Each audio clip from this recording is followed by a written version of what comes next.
All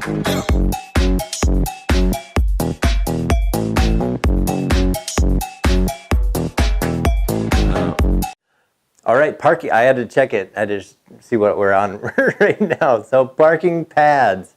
This is super, super important. So if you imagine you're going to bring your tiny house somewhere, you've got these rubber tires. If you got a dual axle, there's 4 of them. If you got a triple axle, there's 6 tires.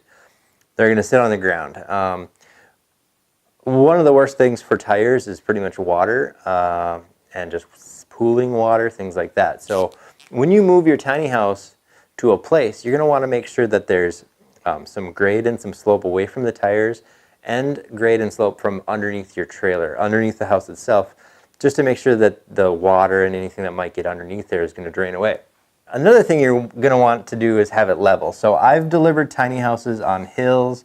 I've delivered them to seemingly flat spots, but there's actually a pretty good grade, something like this, which you don't really notice it when you're there, but when you have a 30-foot span, the tiny house kind of ends up looking like this on there. So the front jack is just a little bit and the back jack is all the way extended and your wheels are sitting here. So really, the wheels aren't even on the ground anymore. The front jack is basically is bottoming out the trailer and the back jack is as extended as far. And this is not the best situation that you want. You want that grade to be perfectly flat as you can get it. And then whatever happens from there, that's great. But as long as that spot that your house is going to sit on is going to be nice and flat. You want the wheels to have nice flat contact on there. And then you want your jacks to be able to hit that ground pretty equally. Now, you know, an inch or so here or there on 30 feet is not that bad. But it is definitely something to think about. And then this pad itself could be a concrete pad where you actually pour a concrete foundation, so then it's like a pad, like you go to an RV park or something like that. Or it could be like a crushed granite or gravel of some sort. So then you get drainage. And you're going to want to make a nice big base of that and then compact that down with a compactor. So then you have a nice solid foundation for your house.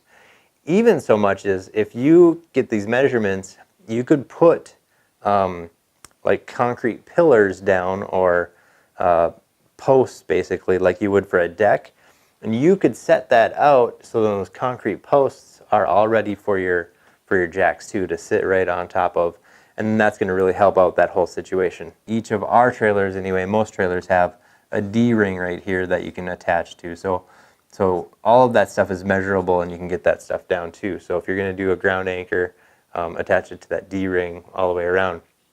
So really, parking pads are really important. Like I say, we've delivered some houses in some pretty precarious situations where the grade is kind of visibly flat, but it's just not.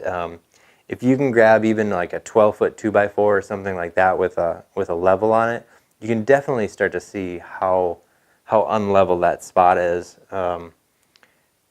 This is critical. I mean, it's really, really important because you don't want your house to slide around or move around. And the flatter it is in the first place, the better chances you're going to have an easier time living in it as well as moving in and out. So that's parking pads. That's what we got for that.